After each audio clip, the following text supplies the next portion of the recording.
জুলাই গণ অভ্যুত্থান কোনো রাজনৈতিক ভাগ বাটোয়ারার জন্য নয়, এটি সর্বস্তরের জনগণের অর্জিত ফসল। এমন মন্তব্য করেছেন এনসিপির আহ্বায়ক নাহিদ ইসলাম। জুলাই গণ অভ্যুত্থান ফ্যাসিবাদের বিচার, সংস্কার ও আধিপত্যবাদের প্রশ্নে সবাইকে এক থাকার আহ্বান জানান তিনি। দুপুরে জগন্নাথ বিশ্ববিদ্যালয়ে জুলাই গণ অভ্যুত্থান নিয়ে আলোচনা সভায় বিরোধী দলীয় চিফ হুইপ এসব কথা বলেন। বিস্তারিত জুলিয়া তানহার প্রতিবেদনে। আমার ছেলের জন্য দোয়া করবেন, আল্লাহ যেন তাকে জান্নাত দান করে, জান্নাতুল ফেরদৌস দান করে। জুলাই আন্দোলনে জগন্নাথ বিশ্ববিদ্যালয়ের একমাত্র শহীদ শিক্ষার্থী ইকরামুল হক সাজিদ। স্বৈরাচার সরকারের বিরুদ্ধে প্রতিরোধ গড়ে তুলতে গিয়ে তিনি শহীদ হন রাজপথেই। ছেলে হারানোর কথা বলতে গিয়ে আবেগ আপ্লুত হয়ে পড়েন মা নাজমা খাতুন লিপি। দুনিয়াতে বেঁচে আছি ঠিক, কিন্তু এটাকে বেঁচে থাকা বলে হয় না। আমার একমাত্র ছেলে ছিল সাজিদ।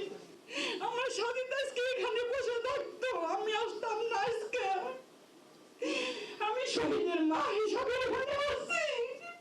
জুলাই গণঅভ্যুত্থান নিয়ে মঙ্গলবার জগন্নাথ বিশ্ববিদ্যালয়ে জাতীয় ছাত্র শক্তির আলোচনা সভায় আবেগঘন এমন পরিস্থিতি তৈরি হয়। এতে সংগঠনটির সাধারণ সম্পাদক বলেন, বিএনপি ওল্ড স্কুল পলিটিক্সে আটকে গেছে। আমরা দেখছি এখন বিএনপি তারা নির্বাচিত সরকার গঠন করেছে। নির্বাচনের পরে জুলাই সংস্কার বাস্তবায়ন করার কথা ছিল, তারাও সেখানে আমার মনে হয় যে ওল্ড স্টাবলিশমেন্টে তারা ওল্ড স্কুল পলিটিক্সে তারা আটকে গিয়েছে। তারা এই পরিবর্তনের যে আকাঙ্ক্ষা ছিল তরুণদের মধ্যে, জুলাইয়ের বিপ্লবী ছাত্র জনতার মধ্যে, তারাও সেটা আমি মনে করি যে সেই আকাঙ্ক্ষা পূরণে ব্যর্থ হচ্ছে।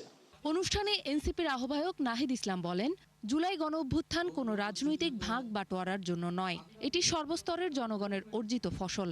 আমরা মনে করি জুলাই গণঅভ্যুত্থান ছিল সকলের অংশগ্রহণে, এবং এটা বিএনপি জামাত এনসিপির না, এটা রাজনৈতিক দলের মধ্যে ভাগ বাটোয়ারা না, কেবল এটা জনগণের আন্দোলন, জনগণের গণঅভ্যুত্থান, সাধারণ শিক্ষার্থীদের গণঅভ্যুত্থান। সেই কন্ট্রিবিউশন গুলো যদি আমরা তুলে ধরতে পারি, ইনশাআল্লাহ আমি মনে করি এটা আপনাদের জন্য অনেক সহায়ক হবে। জুলাই চলমান থাকবে জানিয়ে বিরোধী দলীয় চিফ হুইপ আক্ষেপ করেন, গণভোটের গণরায় এখনও বাস্তবায়ন না হওয়ায় জুলাই গণঅভ্যুত্থান ফ্যাসিবাদের বিচার, সংস্কার ও আধিপত্যবাদের প্রশ্নে সবাইকে ঐক্যবদ্ধ থাকার আহ্বানও জানান তিনি।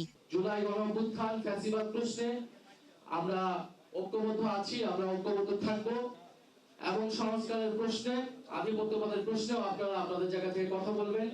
জুলিয়া তানহা, ৭১, ঢাকা।